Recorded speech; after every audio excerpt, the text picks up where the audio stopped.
sini saya akan menjelaskan tentang pengembangan instrumen tes dalam pembelajaran. Nah, adapun pengertian dari instrumen tes yaitu merupakan alat yang penting dalam pembelajaran untuk mengukur dan menilai pencapaian hasil belajar peserta didik. Instrumen tes yang baik harus memenuhi beberapa kriteria. Yang pertama itu validitas, reliabilitas, objektivitas, dan praktis. Instrumen tes memiliki beberapa fungsi dalam pembelajaran, yaitu mengukur pencapaian hasil belajar peserta didik, mendiagnosis kelemahan dan kelebihan peserta didik, memberikan umpan balik kepada peserta didik tentang kemajuan belajarnya, membantu guru dalam memperbaiki proses pembelajaran, dan memilih siswa yang berbakat dan berprestasi. Fungsi instrumen tes ada dua. Yang pertama itu sebagai media pengukuran terhadap siswa.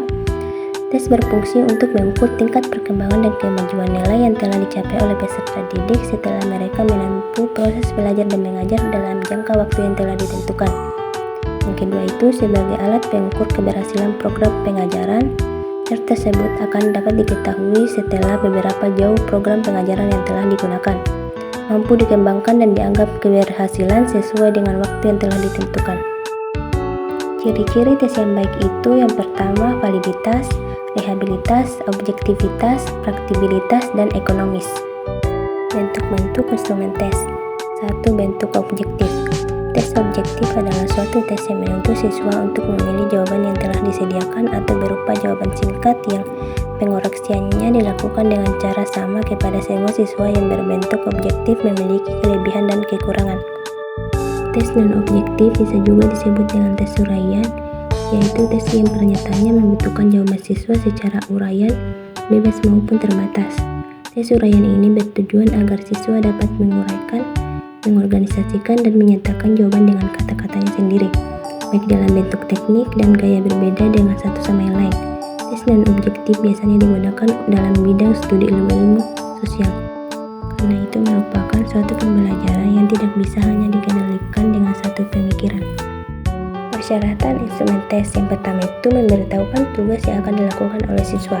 Yang kedua, menyampaikan indikator atau garis besar materi.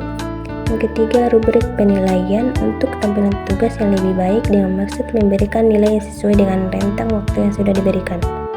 Nah, adapun kesimpulan dari materi saya yaitu tes merupakan sebuah media atau proses yang digunakan untuk melakukan pengukuran dan penilaian. Tes merupakan proses penilaian komprehensif kepada seseorang atau usaha keseluruhan evaluasi program. Menurut Arikunto, tes adalah sebuah pengumpulan informasi yang bersifat lebih resmi karena penuh dengan batas-batasan. Tes dapat dibedakan dari beberapa jenis pembagiannya yaitu tes ditinjau dari berbagai sudut pandang, tes ditinjau dari bidang psikologi, tes berdasarkan jumlah peserta, tes berdasarkan penyusunannya, tes ditinjau dari waktu, dan yang terakhir tes ditinjau dari segi responnya.